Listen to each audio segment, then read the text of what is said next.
Hello and welcome again to another short video courtesy of investingsuccess.ca. Today is December 16th, 2024.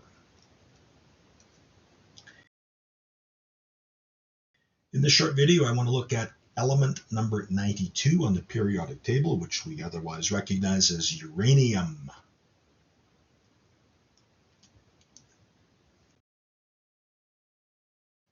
Uranium obviously is a key component in the manufacturing of uranium fuel rods to power nuclear reactors. And to give you a little bit of insight, the United States right now has got 96 operating reactors, and they are currently producing about 96,000 megawatts of electrical energy per year. Canada has a handful of reactors. We have 19 of them. France has got 56. They're producing 61,000 megawatts of power a year. South Korea has got 27. The UK has only got 9.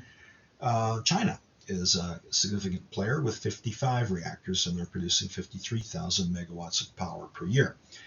Now, I think nuclear power is going to remain in focus, and I say that for a couple reasons.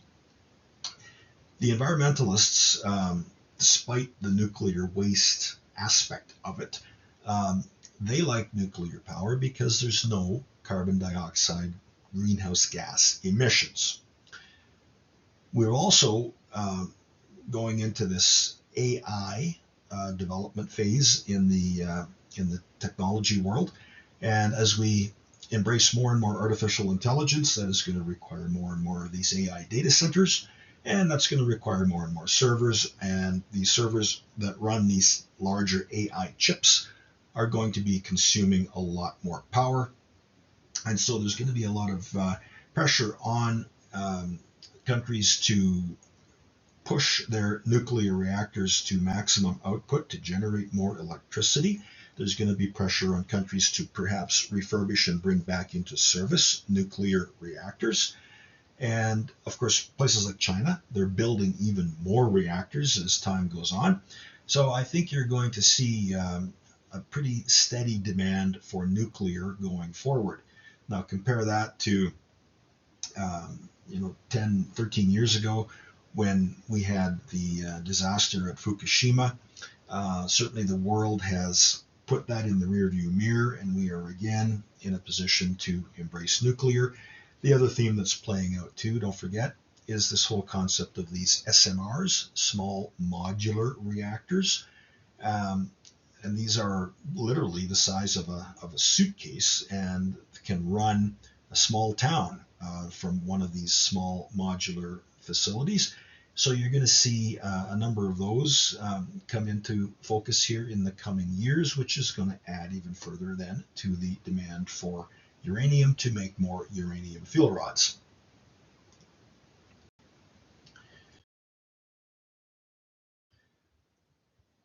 Right now, around the world, the global mining output of uranium ore is about 50,000 tons per year. Globally, to power all of these nuclear reactors, we go through, or we need, something like 67,500 tons of uranium per year. So you can see there's a complete mismatch here. We're not mining all that we need. So how can we survive? Well, take, for example, a country like France. Their nuclear reactors, when the fuel bundles are near the end of their useful life, the spent material from those fuel rods is taken and blended with fresh uranium material, and the fuel rods are put in for another operating cycle. And so that recycling aspect allows us to then continue with this mining output consumption mismatch. Canada, with their CANDU reactors, they use a unique process. So again, we can get by, but if we start running these things at towards maximum capacity, this mining output supply need mismatch is going to come into some pretty sharp focus. And then as we start bringing on things like small modular reactors, as we start perhaps dusting off older reactors and pressing them back into service, we're headed, I think, for a period of higher prices on uranium.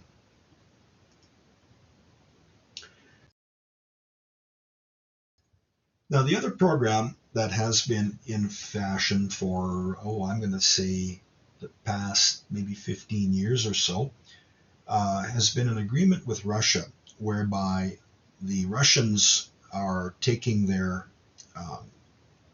warheads that are equipped with nuclear, and because of various agreements on disarmament, etc., a lot of these nuclear warheads have been ending up in the U.S. where they are dismantled. The uranium is used then to blend with virgin material to create fuel rods.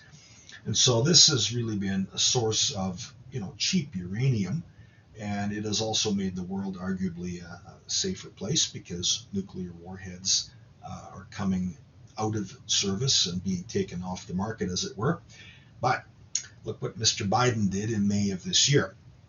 He signed into law Bill 1042, and he decided to give Russia another slap down over its actions in the Ukraine. And he basically has said the U.S. is no longer going to be relying on this imported uranium fuel from the Russian Federation. End of story. So that is certainly going to add to the supply-demand mismatch. There's a bigger, deeper strategic aspect to this because we're not taking these warheads out of service and off the market. That could be a problem. So there's going to be some sort of a rebound here, and it may not be pretty, but all we need to know for here and now is that this previously reliable source of uranium is no longer going to be coming into the U.S. So expect that to add some support then to uranium prices.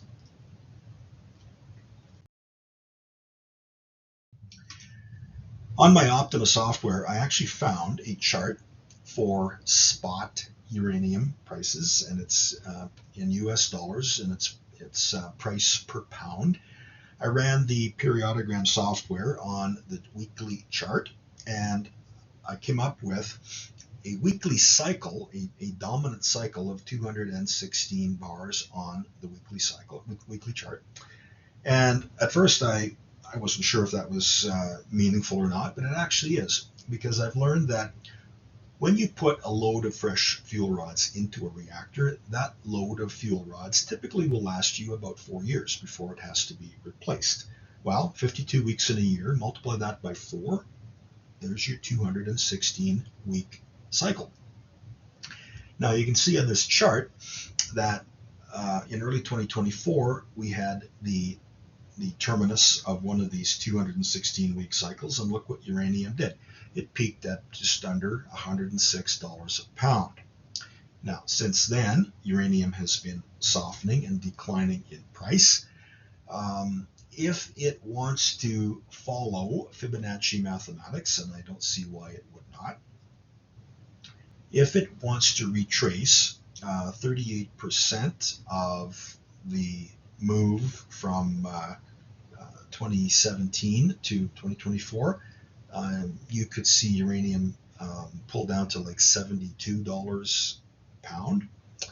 And if it wants to pull back even further on the Fibonacci scale, you could see something even as low as $62 or possibly even $51.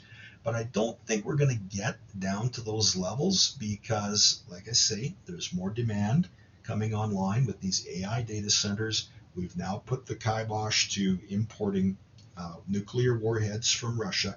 So we're exacerbating the supply and demand mismatch here. So I would not be surprised to see the $72 level get tested on uranium spot price.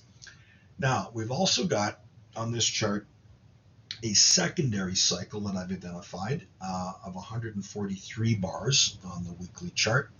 And you're going to see in the first part of 2025, that little secondary cycle is going to have a terminal point. So that'll be interesting to watch. But I'm sort of watching this $72 range here, and I think that is where we could have an opportunity then to do something in the context of uranium or uranium mining stocks.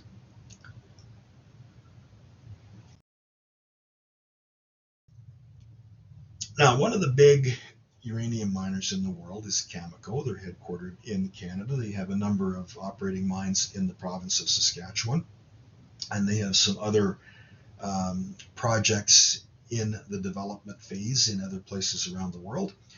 And you can see if I apply the 216 bar and the 143 bar cycle to Cameco, one thing you're going to notice is that the 143 bar cycle basically had its terminus at the end of a dip here in late 2024. And that dip was actually a 38.2% retrace of the rally from 2020 to 2024. So Fibonacci is working just fine. And then Cameco prices shot up to over $80 a share. Why did they stop there? Well, that actually was a Gann square of 9 price level, and that provided some very stiff overhead resistance. So now with the spot price of uranium pulling back, I have to think that Cameco is also going to follow suit. And we've got the 216 bar cycle on Cameco fast approaching here in the next few weeks. And I'm thinking that we have maybe for now seen the peak in Cameco, and any pullback from here that aligns to Fibonacci math, I think that's going to be the buying opportunity on Cameco.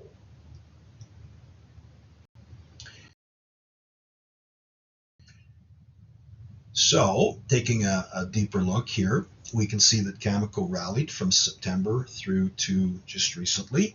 Now, if we are going to have a pullback in alignment with the falling spot price of uranium, if we pull back Fibonacci 38%, that'll take us to about $73 on Cameco. If we pull back even further, you could see maybe as low as $64 on Cameco. The stochastic is over the upper boundary line, but it looks like it wants to curl over and maybe decline. So if we get some sort of a pullback on Cameco, I am definitely in there, because not only is it a leading player in terms of mining, it is also the joint owner of a company formerly called Westinghouse, and they bought that in partnership with Brookfield Partners. And going forward, Cameco Brookfield is going to take this Westinghouse asset that they bought, and that's what they're going to use to start manufacturing these small modular nuclear reactors. So I think Cameco has got a brilliant future ahead of it. I'm just looking now for some kind of a pullback to give me an entry opportunity into Cameco shares.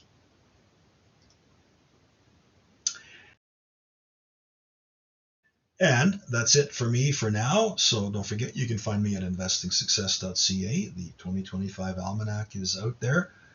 Don't forget to always follow the trend. And you can also find me at Substack, where I have a number of blogs I post on a regular basis. So keep your eye on the pullback on spot uranium prices. Keep your eye on companies like Cameco, and let's see if we can make some money on the subject of uranium. Have a great day, and thanks for watching.